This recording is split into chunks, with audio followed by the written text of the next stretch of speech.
There we go. Just getting used to this gyroscopic mouse. Haven't used this thing yet. This is pretty cool, though. Look at that. All right. So, we're going to be talking about how to use ultrasound to pick up a DVT. And we use ultrasound for lots of things in the emergency department. Some things are very difficult, like appendicitis has probably got the most operator dependency of any ultrasound modality. I would say it's up there with the gallbladder is really tough, cardiac stuff. Then on the other end of the spectrum, you've got things like doing procedure guidance, which is really straightforward, I think. The aorta is pretty straightforward. It's a very single vessel, how do you screw that up? And this is one of the other ones over there that I find that people pick up readily. I've been teaching this stuff around the country to attending physicians already working for 20 years of practice, and they all struggle with the gallbladder, but they all are amazed at how straightforward this DVT stuff is. So this is something I know we do rely on our scans for a lot of other stuff that's harder than this, but I find that this is where we end up getting a lot of formal ultrasounds to be safe, I think, because it is a high stakes game. If you miss a gallstone, it's not that big of a deal, but if you miss a blood clot in somebody's leg and it goes to the lung and kills them, that is a big deal. So I can see why there is some trepidation here. That being said, I think so far we haven't had any problems doing this now for about 6 or 7 years, almost 1,000 studies, and so I think it's a pretty straightforward thing to do. So how do you do it? Well, it's pretty straightforward. What you're going to do is you're going to take this linear probe, and the linear probe, it's got this flat area to it, and anytime we can get away with using a linear probe, we will, because it's high frequency. It makes beautiful images because of its high frequency bandwidth, and it's got best resolution. Now, if you notice that there is a bandwidth to it from 5 to 10 megahertz, and that's something to kind of think about, because at the 10 megahertz range, it's really for very superficial structures. And some of these patients who've got large legs, you want to turn it down to the 5 megahertz setting, or what we call the penetration mode. And you do that on the mode setting on the Sonocyte device. You would go from gen to res to pen, and it just toggles. So you keep pushing that button, and it keeps going back between gen, res, and pen. What does that mean? Gen means the middle frequency setting. So if the probe goes from 5 to 10 megahertz, generally speaking, it'll fire up at that middle frequency general setting at 7.5 megahertz. On patients who have very large tree trunk legs, you want to turn it down to the penetration mode so you can get the sound to go all the way towards the end of its ability to see, which in a linear transducer is about 5 or 6 centimeters on the penetration mode, because you're down at about 5 megahertz then. Okay, so we had a patient the other day who was really challenging to see, enormous legs that I had over an ED3, and we went to the penetration mode, and we actually got some decent images of her femoral system. The popliteal system was a loss. So in those extreme edges of body habitus, I think it's reasonable definitely to send those patients downstairs to radiology. Now, ultrasound really is the initial screening modality in symptomatic patients.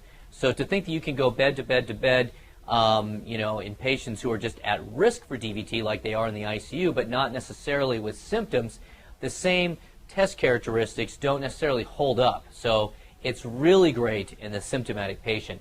There's about 500,000 screening exams every year. We know that ultrasound is accurate. It's 95% sensitive, 98% specific in those symptomatic patients. And when you withhold anticoagulation in those patients, it's been shown to be safe. Now, the problem is that in their own literature, radiology has been whining about the overuse of the emergency department, or of radiology, because the majority of these scans, they're screening ultrasounds, and the majority of them are actually negative. And so, taking the patient down to the radiology department, finding a technician, interpretation, to do this 24 hours a day, not available across the country, definitely. I mean, we could do it here at UCI, but we're definitely the exception and not the rule. Most places around the country, because this is so burdensome on the departments of radiology, and I use that term because I found it in their own literature, in a journal that they had published this, they used that term that the ER is burdensome on them. I loved it. I jumped right on that and throw it in my lectures whenever I can. Basically, for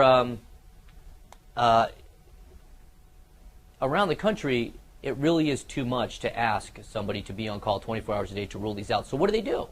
You got someone with leg swelling in the emergency department, you don't have ultrasound, you know what you do? you give them Lovenox, and they get another ultrasound the next day. Lovenox, as we all know, is not a benign drug. If you had to inject Lovenox to me right now, you know, based on my lifestyle, I wouldn't really like that at all, to be honest with you. There's some risks there with giving people Lovenox. It's much easier, I think, to just go and do the ultrasound. So how do you do it?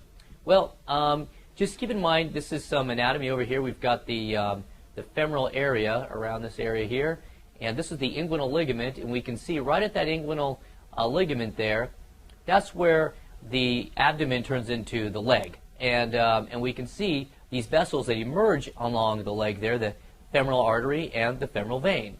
And at this very proximal location, you're actually going to be able to see the great saphenous vein. If I can show you right there, that's the great saphenous vein adjoining the common femoral vein. And at that location, that's where you're going to start compressing. Okay, it's really up superior. Okay, way up there by that inguinal ligament. Now, right away, you're going to see a branching of the femoral vein into the superficial and deep femoral veins. And the deep femoral vein is a very small caliber structure. It's actually really hard to see. As soon as it dives right down to the bone, you don't even actually see it anymore. And so because it's small caliber and you can't see it, it's not that clinically relevant anyways if it got a DVT, because it becomes such a small caliber. But you will see the common femoral artery bifurcate into its superficial and profundus arteries, and those structures are very visible on ultrasound. And then you're going to march down the leg, and you'll be able to see pretty much all this vasculature right along here. And then about halfway down or so, it dives into this adductor canal, maybe 2/3 of the way down. You get into this adductor canal. Very difficult to insonate this region right here. It takes people, even in the best of hands, to be able to see this an additional 10 to 15 minutes total for both legs to be able to visualize the adductor canal. But then eventually it gets down into the popliteal fossa. So here it is up here in the groin area. We see the superficial femoral artery, and we can see down here the deep femoral artery with its paired common femoral vein. You can see how they're linked side by side here, lateral, medial. How do you remember that the vein is more medial to the artery? Venus rhymes with penis. Vagina doesn't rhyme with vagina.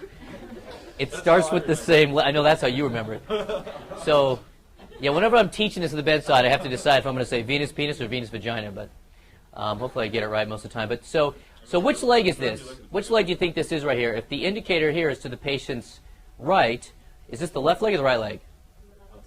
Good, it's the left leg, as we're demonstrating here, adjacent in the picture. Excellent. Good. So, and that's kind of the course that the vessel will take. Kind of, this is where you're going to be placing the probe. This is the sonographic window. And then right when you get to about here, you're not going to be able to see the femoral vein very well at all because it dives down in that adductor canal. But eventually, though, it comes all the way down to this popliteal region where we make good visualization of it again. And in that popliteal region, what happens is that the vein comes to the top in the pop, because now we're looking, oops, wait a minute, hold on, go back. Now we're looking we're looking behind the knee. So this is the skin line back here. This is actually posterior, right? Because we're looking behind the knee. The skin line's down posterior. And the first anechoic structure that we see in a transverse plane is going to be our popliteal vein, and the deeper, closer to the bone, will be the popliteal artery. And what happens is eventually that popliteal vein will sort of bifurcate and then ultimately trifurcate and quadrifurcate on you, if that's a word. And that's kind of where you're looking. You're looking up here in the superior aspect of the popliteal fossa down until you see, usually you see it bifurcate right at the top of the calf in that area there.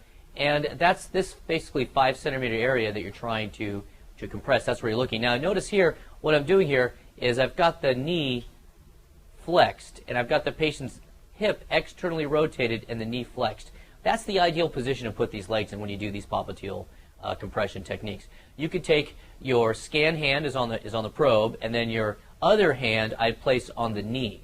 So I'm not doing it right here, but I should. I should have so I scan with my right hand in these cases, and I put my left hand over here on the patient's knee, and then I compress these two structures together. Now sometimes you're looking back in the popliteal fossa and you just don't see what you're looking for. You don't see the popliteal vascular system, and probably because you're too lateral. You want to come more medial, more towards that biceps tendon, okay?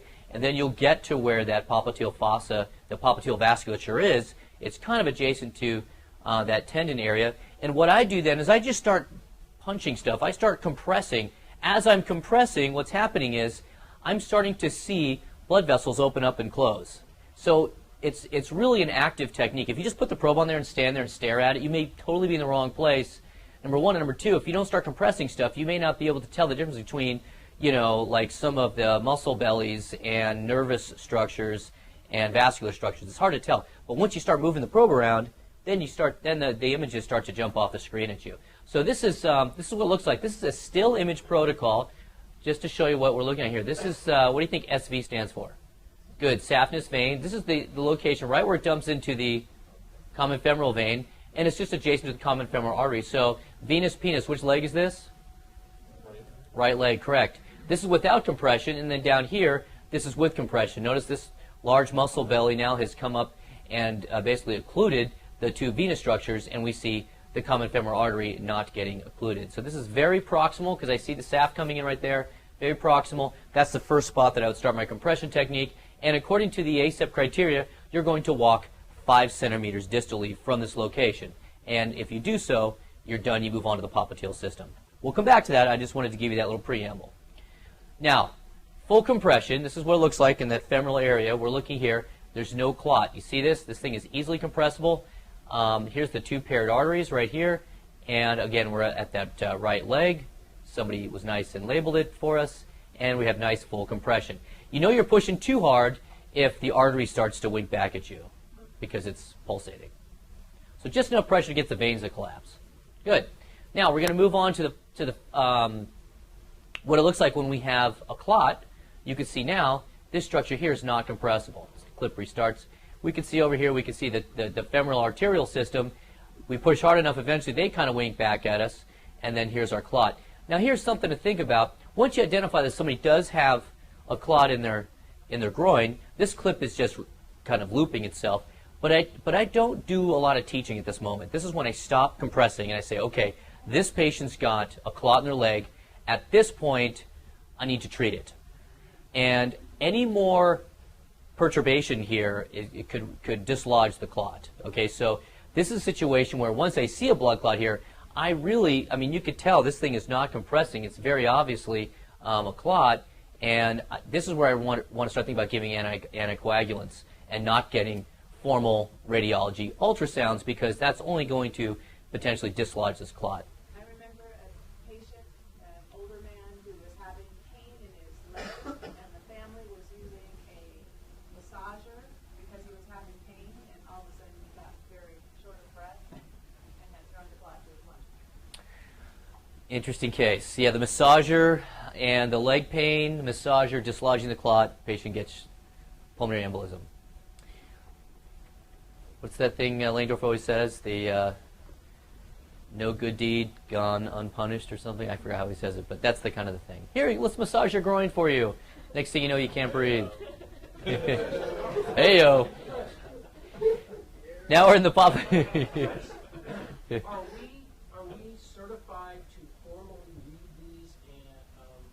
And Are we credentialed as a faculty group to read these? Everybody, I believe, is credentialed except for 2 of the attendings. Everybody else is credentialed to interpret these. The 2 that are not, I'm more than happy to meet with them and get them up to speed on this and get them credentialed. But the other 10 of us are. So the answer to your question is yes. the answer is yes. Yes. Okay, now we're in the pop, and this is what a normal looks like. This is the popliteal artery down here. Here's the popliteal vein seen up here. And again, if you're just standing there staring at it, it might not make sense. You've got to get in there and dig around and compress it, and then you'll start to see the structures winking back at you or not.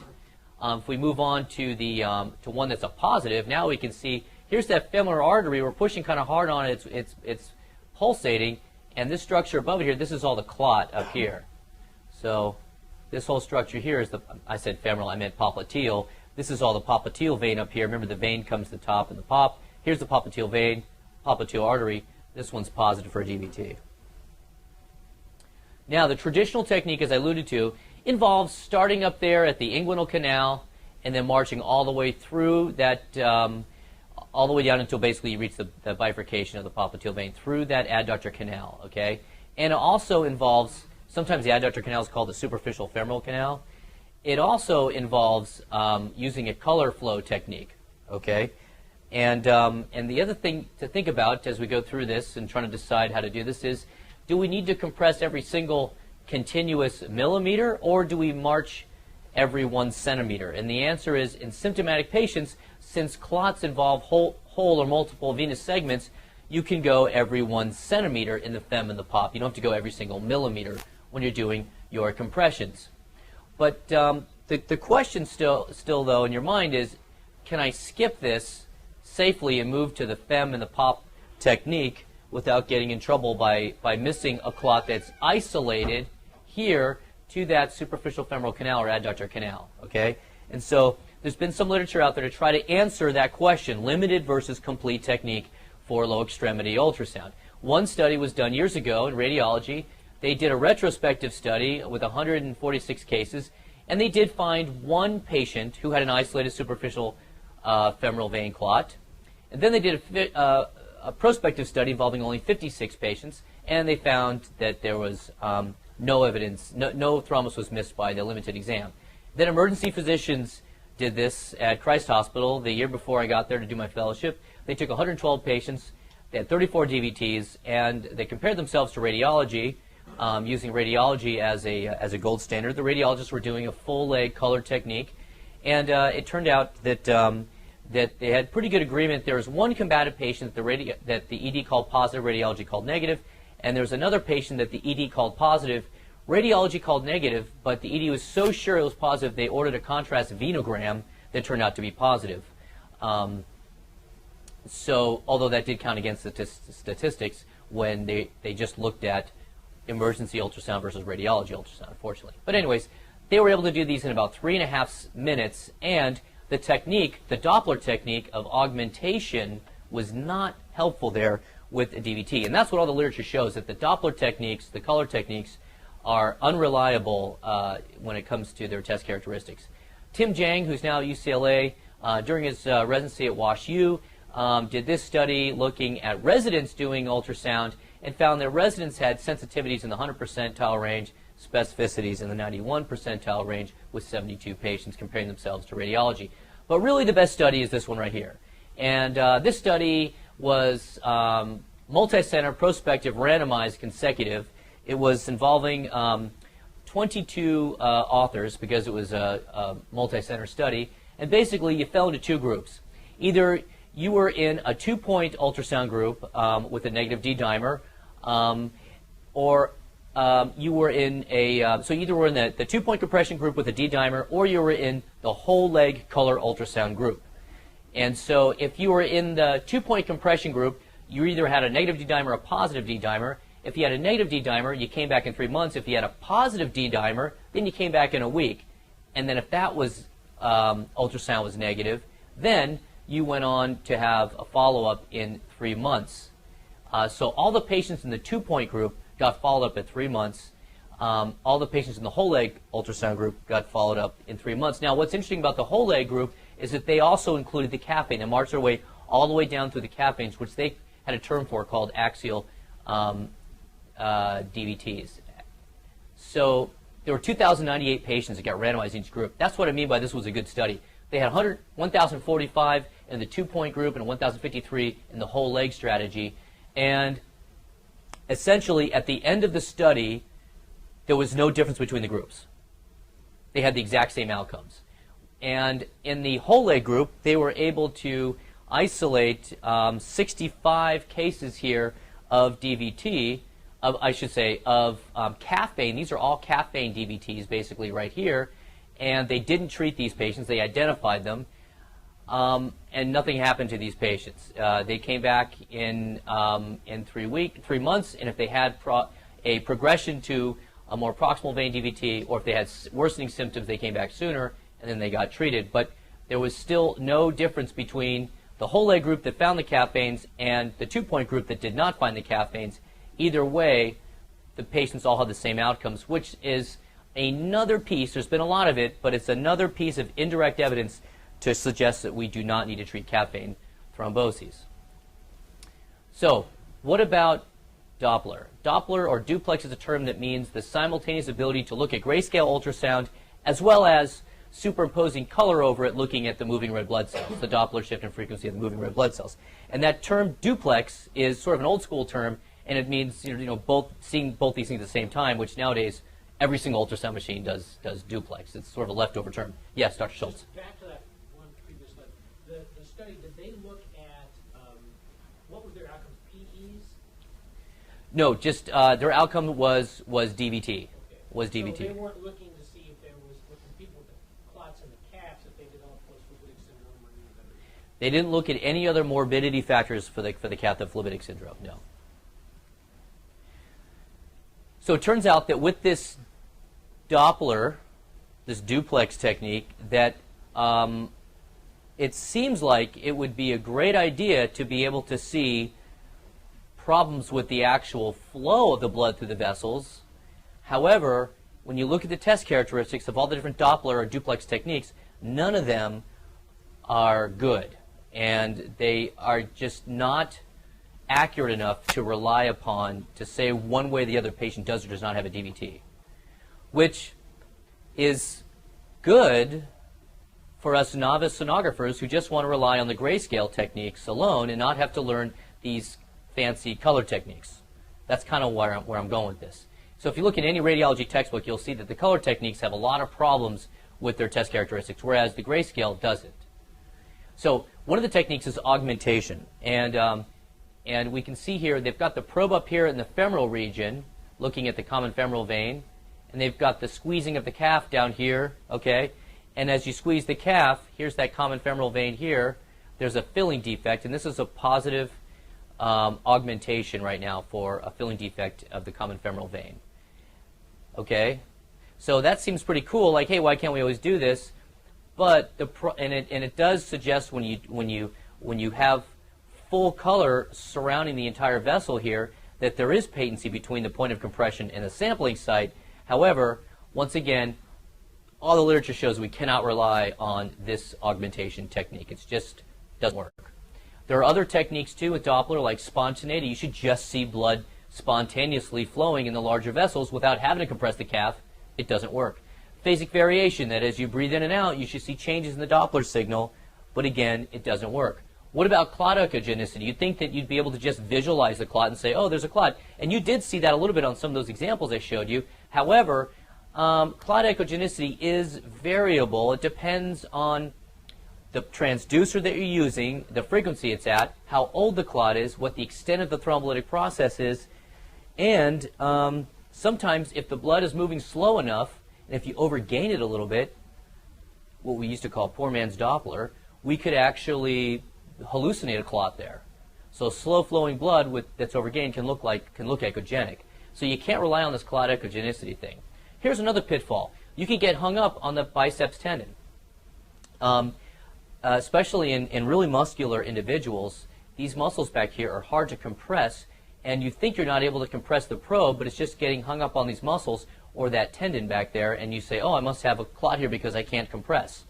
Well, maybe you need to get the patient to flex their leg a little bit, relax. Sometimes if you've got an assistant to help you, you can roll them prone and have somebody, tilt their leg up at 45 degrees, 60 degrees or so, and then you can get in there and do your compression to really take the muscle tone off of there. Because any muscle tone at all back there can slow you down sometimes with your compression technique. And then a guy like this who's, really large or really uncooperative or somebody who's covered in stool, these are the patients that we need to refer, because sometimes we just don't have enough horsepower in our machines, our portable machines, to punch the sound all the way down to the vasculature. Here's another problem here. This is when you get in the wrong vein. This is a classic one. This somebody showed me. They said, oh, this is a negative DVT.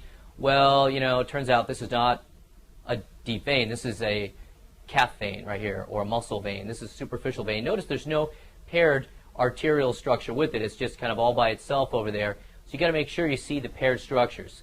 And we've got this all the way down to a second ago, this depth was at 4.6 centimeters, and that's pretty deep. This person's probably got a really large leg, so you might need to If you're having problems getting good visualization, send them down to radiology.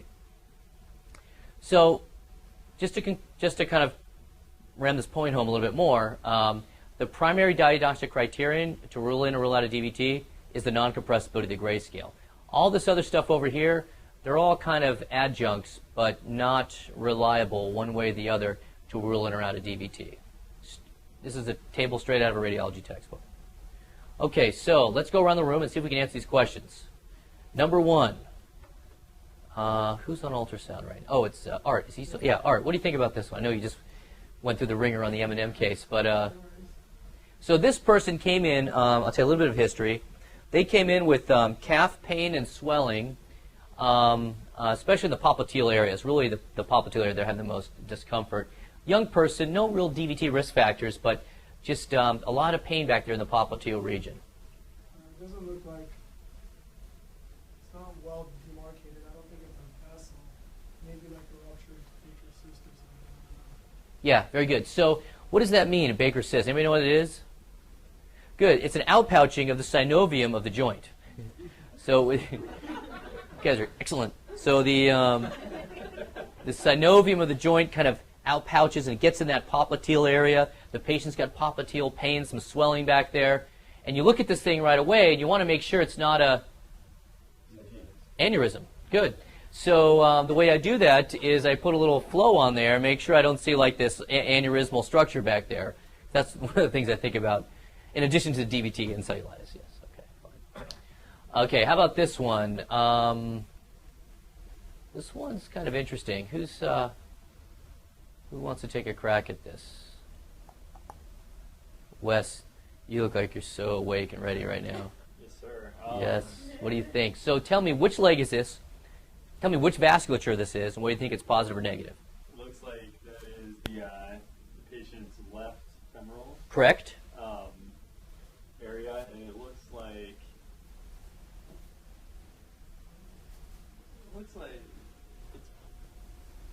it's pretty.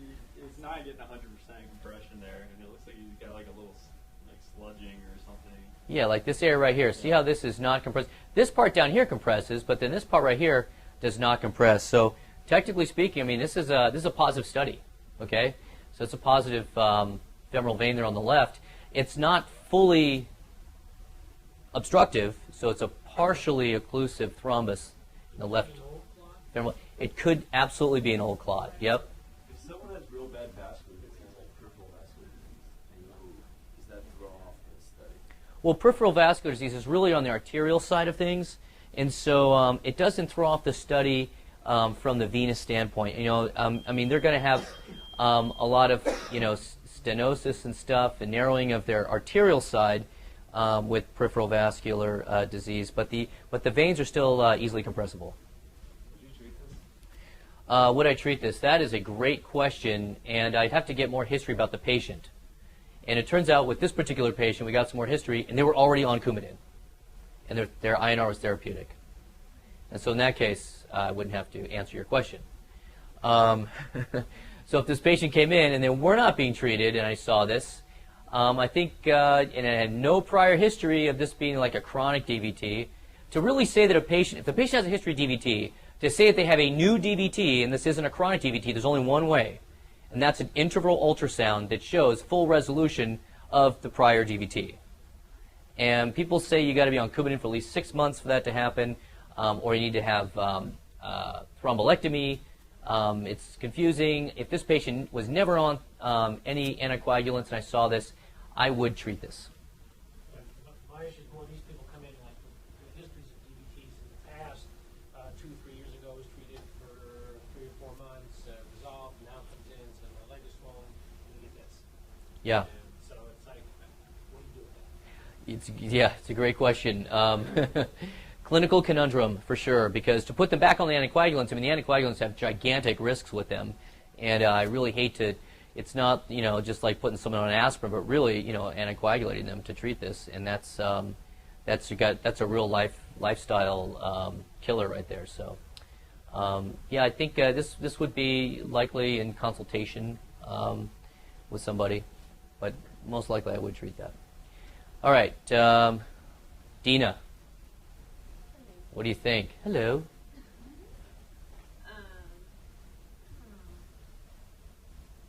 It looks like you're looking at the pocket field button. Yes, that's correct. And I think it's compressible. I think yeah, it is compressible. What you're seeing now is that vein being compressed and the arteries right in there. Yeah, so why don't we see the vein right now? You're compressing too hard. Perfect. Well done, Dina. She's like, I just took this course 3 months ago. So when you're in the pop, that's what I mean. You got to be bouncing around back there because you may already be pushing too hard. It's pretty easy. It's such a floppy vein. It's easy to have already be compressing it. Excellent. All right, Mervis. Mervilicious. I like that. Looks like we are in femoral region. Correct. Right femoral. Right fem. And that area looks compressible, but it looks like a lymph node or something above it. Very good. Yes. Here's that lymph node up there. Excellent. So if you've got a patient, this is nice. Kind of hard to visualize down here. Once in a while we see a good closure there, but I'll tell you what, you got a patient who comes with like leg swelling, it's kind of red, and you're going back and forth. Maybe it's cellulitis, maybe it's DVT, and you're on the fence, and you see good compressibility there, and you see this kidney, what looks like a kidney, a miniature kidney up here. That's what lymph nodes look like. You see a little miniature kidney sitting here in that inguinal area. You can actually put some power flow on there, drop down your PRF in the 800s, 600s, and you will see good flow throughout that whole lymph node. They're very vascular structures. So, Where if that was a DVT, it wouldn't have flow? Is that what you're saying? well, when I first saw a lymph node, I was in my fellowship, Christ Hospital, ran downstairs to radiologist, this guy named Dr. Sokin, really cool guy. I said, hey, this guy's got a cool DVT. And he was very nice how he explained to me that that's not a DVT, that's a lymph node. I will always remember him and respect him for that, his gentleness with me. But I'll tell you, it really, that's what still, right, you see that and you go, well, maybe that's the SAF up there, something coming in. But, it's in that superficial tissue there. You can see it's not in the deeper tissues. So I already forgot your question. I got sidetracked. It's a large DVT. I really appreciate your Yeah, story. yeah. I'll just keep telling stories to DVT distract you from the would question. that likely not light up. It's just so your question is, what would it look like if you put flow on it? It would light up. It would be hypercoic. If that was a DVT and you put flow on it and there was flow going to it, does that say this is not a DVT? If there is flow going to it. If I see flow going down here or up here? Up there. And you're like, is that a DVT? There's flow. You're like, no, that's definitely not a DVT. Okay, so can I put flow on this to tell if that's a DVT or not? Once again, I would caution you to use any of that flow stuff to say something's a DVT or not, because all that literature is so bad for that. The color parameters that you use for the color augmentation and the respiratory variation are way higher PRFs than we're using, much lower sensitivity. Here you have to turn the sensitivity of the Doppler way up to see any flow in there. So it's like you can't even compare the two. That probably answers your question, but that's how I would use it. Dr. Schultz, you're asking me if I have an example of a lymph node that's got nice flow to it. Not in this talk. I'm trying to be sure this isn't a DVT. You say it looks like a lymph node. Maybe if I see 1,000 of these, I'd recognize it. But yeah, I could see how I think it's a non-compressible vascular. That's the first thing I thought when I saw that first time. Yeah, you basically identify the vasculature down here as separate from this lymph node. See, the vasculature is down here, femoral artery, common femoral vein. If I see that, I don't have to worry about the image above it. That's what I'm saying, yes. So you rule that out by simply seeing the vessel. Seeing the vessels beneath it, yep. And putting it into the clinical context, that, hey, this guy's got a red swollen leg. This really, I would expect to see a lymph node there.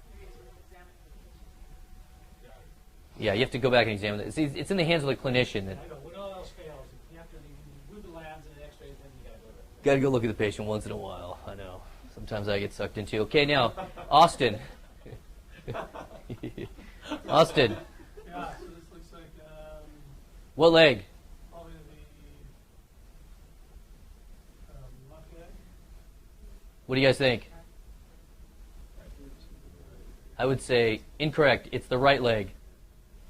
Because, why do I say that? Because this is the artery right here, the femoral. This is a little old lady. She's got a little tiny femoral system. Our depth is too deep. I would decrease our depth. But that's the femoral artery right there. This is the femoral vein, common femoral vein. What's the one on the right there that's being compressed? This thing right here. No, to the lower left. Where, down here? Yeah, it looks like it's opening up and closing.